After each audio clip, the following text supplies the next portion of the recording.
So what if you treated ancient texts, not as history books, but as a literal, like technical diagnostic manual for your own brain? Right, that completely shifts the paradigm. Exactly. Welcome to today's deep dive. We are exploring a fascinating framework called the Bible Mentalist. It was spearheaded by a founder named David, and our mission today is really to see how this concept works. Yeah, how it merges spiritual discernment with psychological clarity to, engineer deep-rooted life change. Right, moving way beyond just a superficial reading of the text. Totally. Because this Bible mentalist title, it operates squarely at the intersection of psychology and spirituality. Which is such an interesting space to be in. It is. It requires this very rigorous, analytical deconstruction of the heart and the mind. So instead of viewing life's obstacles as these insurmountable abstract problems, you treat them as terrains. Exactly. Specific psychological landscapes to be analyzed, navigated, and, well, conquered.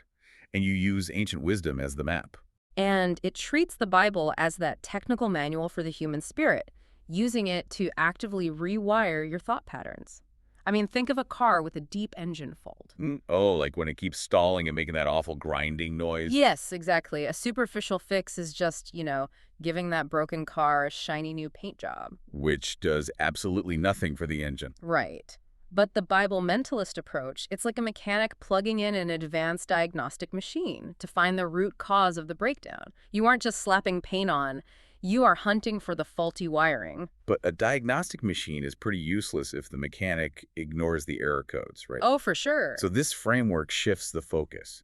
You go from passively reading words on a page to investigating the actual mechanics of the human condition. Like dissecting the narratives of people who overcame adversity in the text. Right, to identify specific cognitive barriers within yourself. Things like uh, fear or bitterness or maybe a lack of identity. Those are the actual engine faults preventing you from reaching your potential. But, okay, if the text is the manual and we're plugging in the diagnostic machine, well, how does a Bible mentalist actually process the uncomfortable truths that this scan brings up? Well, the methodology relies on a really strict commitment to radical honesty. Radical honesty. Okay, what does that actually look like in practice? You basically take your internal monologue and you test it against the text.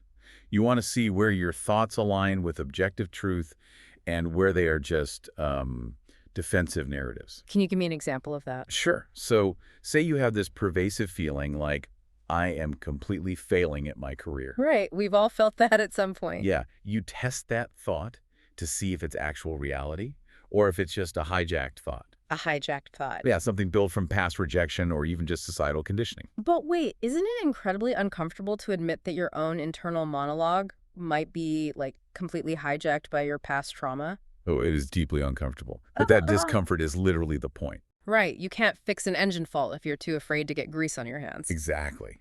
We all build these defensive walls to protect ourselves. But the framework argues that short-term discomfort is just the price of long-term stability. Because true change requires systemic, disciplined mental realignment. Yeah, moving from just reading a text to actually deconstructing your own reactions, Yeah. ensuring every single belief is tested. So you are doing the hard work to literally change your mental architecture. You are.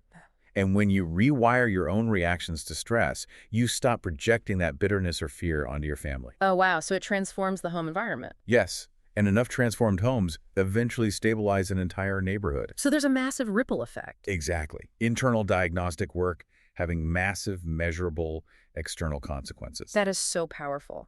By doing this deep diagnostic work on yourself, you engineer lasting restoration that stands against the pressures of the world. And it strips away the excuses that keep people bound, It really provides a roadmap for anyone tired of superficial fixes. Yeah, offering tools for a life that is analytical and structured, but also grace-filled. Right. And David, the founder of this framework, he sums up the ultimate goal perfectly. He does. He says, a Bible mentalist does not just read the word.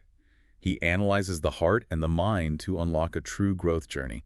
I love that. So we want to leave you with a question to mull over today. Yeah, something for you to really think about. If you were to run a diagnostic on your own mind right now, using radical honesty, what is the very first hijacked thought or cognitive barrier you think it would expose?